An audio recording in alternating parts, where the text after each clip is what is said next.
Selamat siang, Om Awi.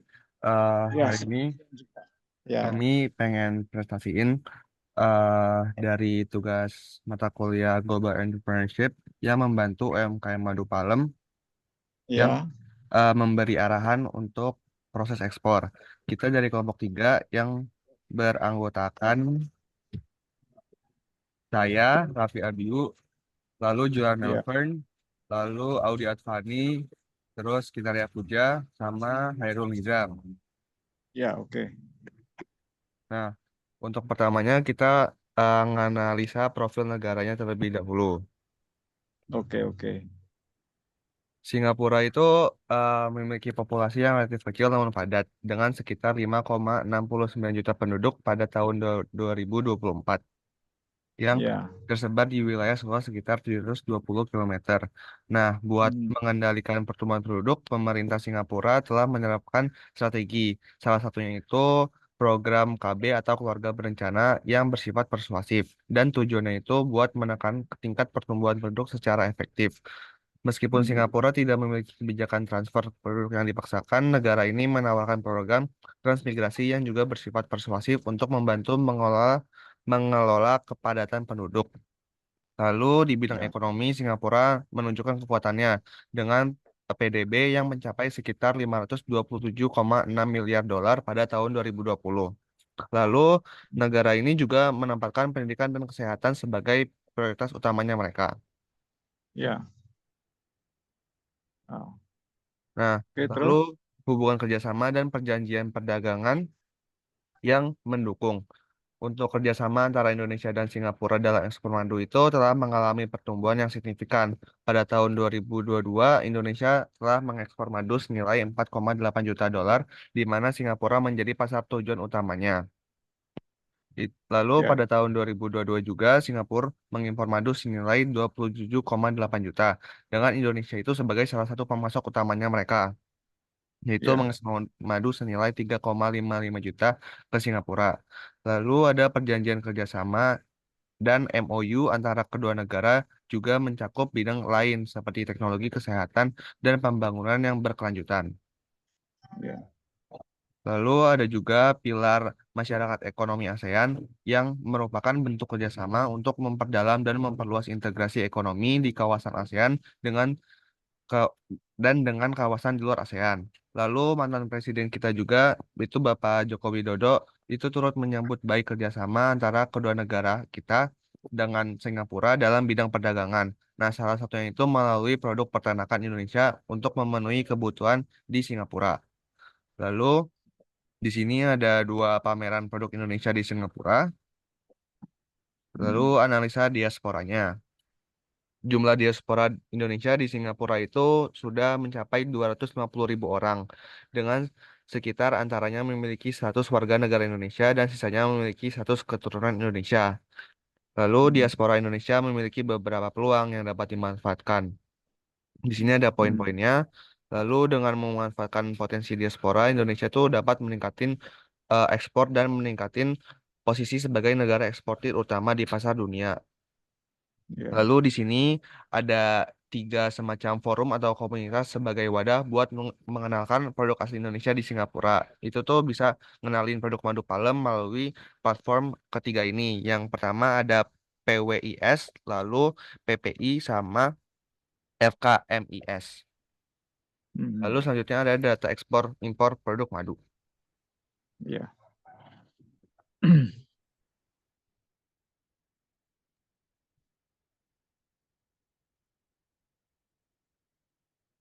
Selanjutnya ini mapnya untuk data ekspor produk madu itu bisa ke Cina, Turki, India. Ini mapsnya yang menunjukkan negara-negara yang bisa diekspor madu. Selanjutnya, hmm,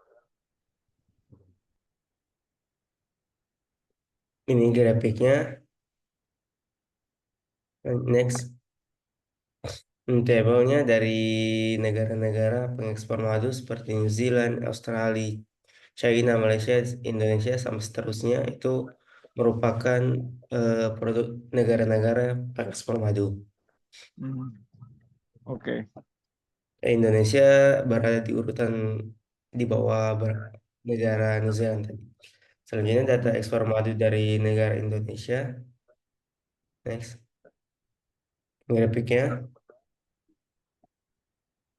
Next. Mapnya ini bisa dilihat selanjutnya. Nah, untuk negara-negara pengimpor madu, itu yang terbesar adalah Singapura, yang kedua Malaysia, tiga Taipei Mhm. Chinese, selanjutnya Senegal. Nah, yang menjadi tujuan kita yaitu negara pertama, yaitu negara Singapura. Ya, oke. Nah, berikut adalah kompetitor analisis dengan 3 negara pesaing Om. Next. Ya, Nah, untuk posisi madu Indonesia itu di World Rank kita, di World Rank dunia ini, eh, Indonesia itu termasuk eksportir terbesar di nomor 46 dengan ya, total 4 million juta dolar itu. mhm. Dan untuk ya seperti data tersebut lah. Nah, Ya, next. Dan untuk di China, China berada di nomor 2 kalau tentang madu untuk eksportir. ya, Dan kemudian dilanjutkan dengan New Zealand. New Zealand terletak di nomor satunya kalau berhubungan dengan madu. ya. Dan kemudian Australia nomor 16 untuk eksportir pada tahun 2022. Hmm.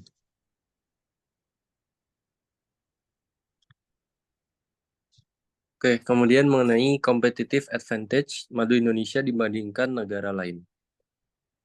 Oh, Oke, jadi yang pertama Om, hutan di Indonesia ini tergolongnya masih cukup asri sehingga produk madu yang dihasilkan di Indonesia ini bisa dibilang kemurniannya itu tuh sangat terjaga. Kemudian yang hmm. kedua adalah Indonesia ini memiliki iklim yang tropis sehingga banyak sekali bunga-bunga yang tumbuh dan bermekaran, membuat hampir setiap pulau di Indonesia memiliki madu khas yang sangat khasiat seperti madu hutan Sumatera, madu hutan Sumbawa, madu kelanceng, dan madu kaliandra yang diproduksi juga oleh UMKM Madu Palem yang berasal Hmm. dari bunga kaliandra yang dipercaya sangat baik untuk membantu pengobatan sakit kanker. Ya,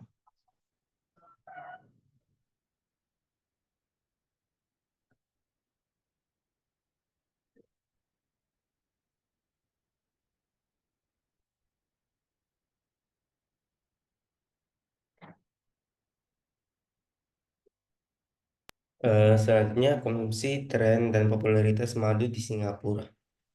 Next. ya. Bisa kita lihat kalau misalnya konsumsi madu, presentasi konsumsi yang mengatakan mereka akan membeli produk dengan madu berapapun harganya telah meningkat baik untuk general population yakni plus 4 poin maupun Hmm. goodness seeker atau yang mencari manfaat akan madu yakni plus 9 poin.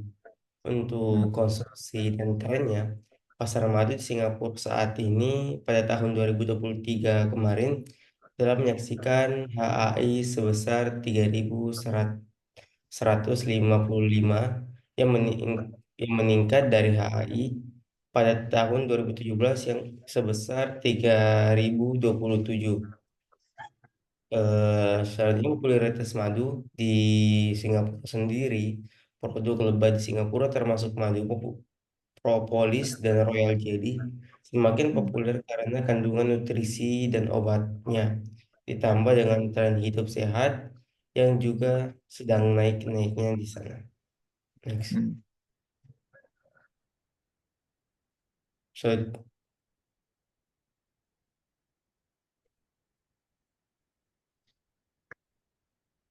selanjutnya persyaratan standar produksi ekspor madu di negara Singapura. Next. Hmm. Nah, jika kita mau mengekspor madu untuk UMKM Madu Palem sendiri, dia Ya, itu punya beberapa persyaratan, tapi untuk dari custom tarifnya itu 0%, trade remediesnya itu 0% juga, tetapi dia mempunyai persyaratan regulator requirement 16%, 16 persyaratan. ya. Next. Nah, Ini persyaratan-persyaratan yang harus dipenuhi bila mau mengekspor madu ke negara Singapura.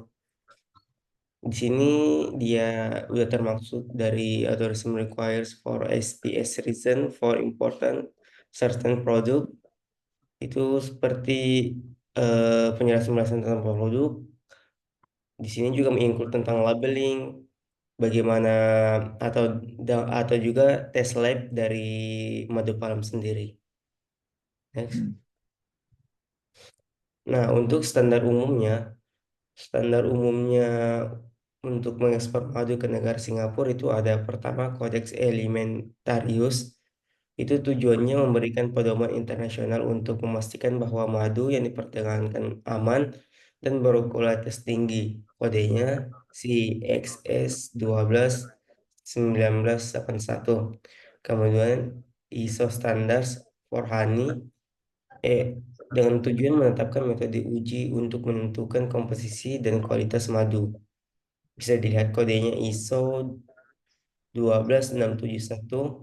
Kemudian standar berikutnya adalah Organic Certification Standard, yaitu memastikan madu diproduksi tanpa penggunaan pestisida atau bahan kimia sintesis.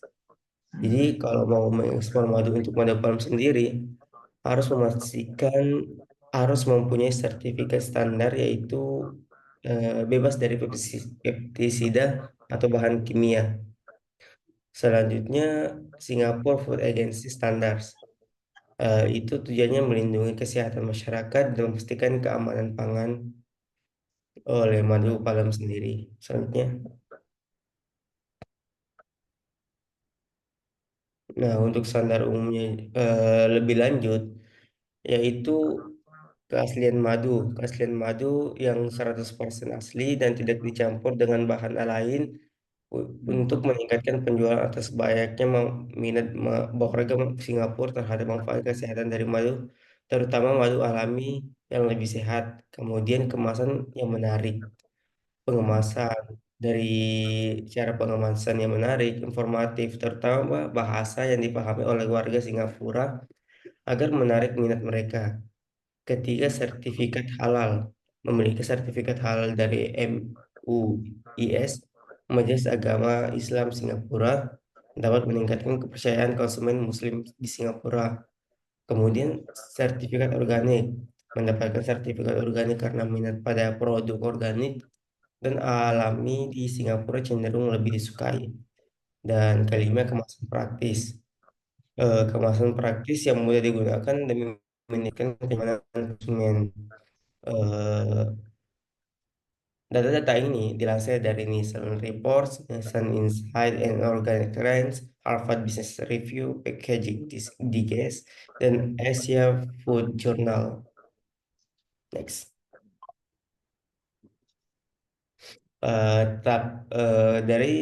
Dari persyaratan wajib dan persyaratan umum,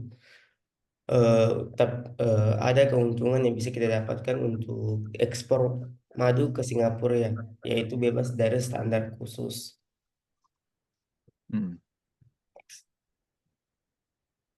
Kelebihan dan kekurangan Oke, UMKM. selanjutnya untuk kelebihan dan kekurangan UMKM untuk memenuhi persyaratan.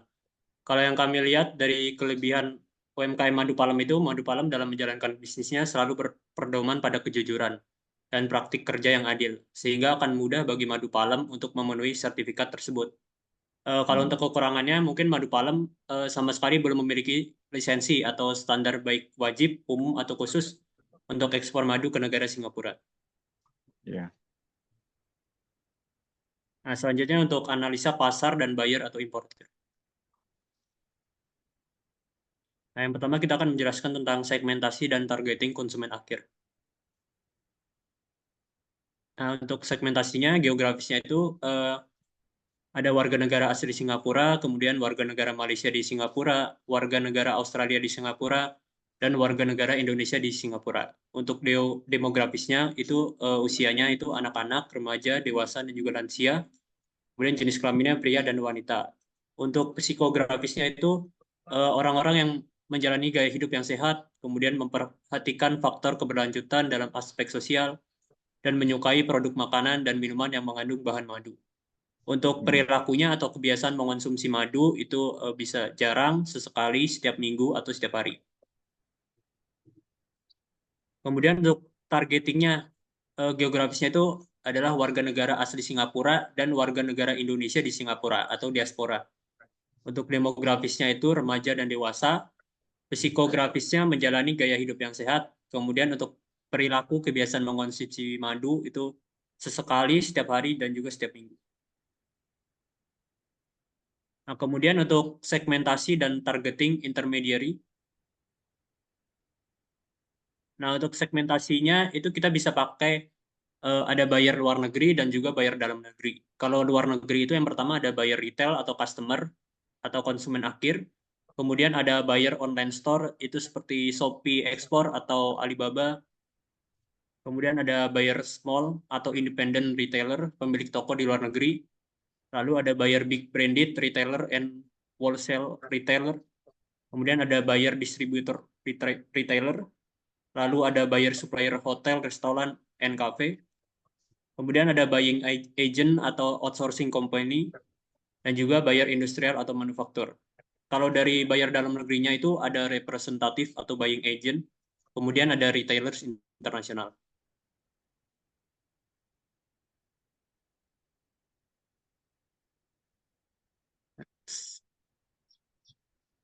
Nah, untuk targeting dan jalur distributor yang kita pilih itu ada representatif buying atau buying agent.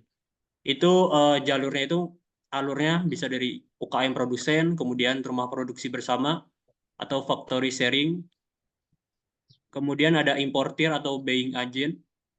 Selanjutnya ada distributor atau marketing agent. Kemudian retailer atau wholesaler, baru ke konsumen akhir atau user. Nah, kalau dari buyer retail atau customer ini buyer skala UMKM itu jalurnya dari produsen, kemudian retailer atau wholesaler, baru langsung ke konsumen akhir. Nah, untuk buyer online store ini misalnya via program ekspor Shopee itu ada dari produsen yaitu Madu Palem sendiri, kemudian menjual produknya melalui platform digital, misalkan Shopee, kemudian dari konsumen akhir bisa langsung membeli. Nah, begitu ada alternatif kontaknya. Untuk konteksnya ada Dash Enterprise PT, habis itu Forever Young sama Momo Agencies.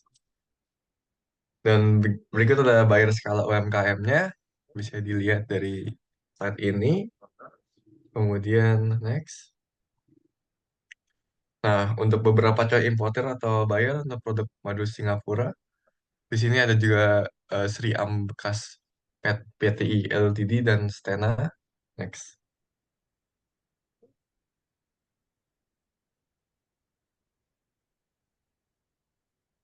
Dan untuk rekomendasi untuk UMKM ke depannya adalah menambah kapasitas produksi madu jika ingin memasuki pasar ekspor, kemudian menambah jumlah karyawan, dan kemudian melengkapi persyaratan dan standar, terutama yang wajib, umum, dan khusus kepada tergantung negara tujuan ekspor.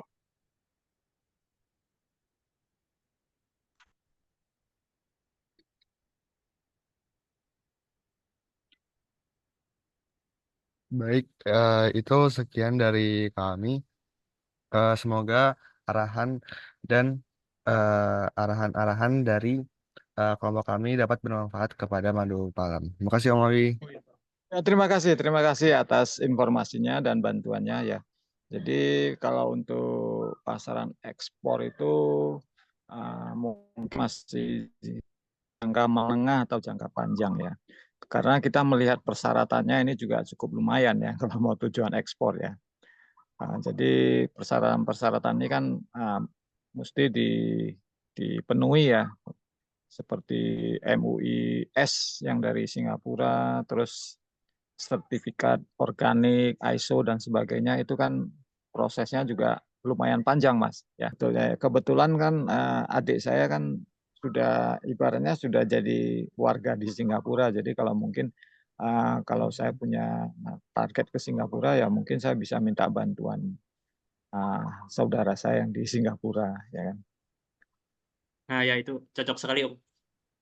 Pas. Jadi ya itu menurut saya masih untuk jangka menengah. Kalau untuk jangka pendeknya saya masih masih untuk dalam negeri lah kalau untuk sementara ini. Baik, baik Om. Ya, ya. Mungkin Ya, Zoom ini bisa kami akhiri. Sekali lagi kami dari mahasiswa BINUS ingin mengucapkan terima kasih atas waktunya kepada Om Awi. boleh Makasih. boleh nanti kalau ada waktu boleh jalan-jalan lagi kalau ada Oke, waktu siap Om. Siap Om. melihat Siap. proses panennya kan ini yang Ya. belum kan proses panennya kan. Proses panennya langsung Ya betul mencicipi Om. Ada yang pernah. ya bisa mencicipi Ya. langsung madunya gitu ya. Oke lah nanti Ya betul Om. Ada. ya mudah-mudahan lah ya mudah-mudahan ada momennya atau ada waktunya yang tepat lah kita bisa ketemu lagi. Ya Om. Ya, ya. Ya terima kasih ya atas bantuannya. Terima kasih. Sama-sama Om. Ya, terima kasih juga Om. Terima kasih, Terima kasih Om. banyak. Ya oke terima kasih. Selamat siang ya. Ya. Ya. Selamat siang Om. Terima kasih. Selamat Ya, Om. siang. Selamat siang semua. Semoga sehat dan Amin. prosesnya kuliahnya lancar lah. Ya mudah-mudahan Amin. dapat cum laude. Nilainya Sehat-sehat juga dapat. Om. Sukses, Ya. sukses. Amin. Sukses terus Ikannya Om. Semoga panennya lancar. Oke sama-sama ya. Oke Tuhan berkati ya. Oke. Ya makasih. Terima kasih Om.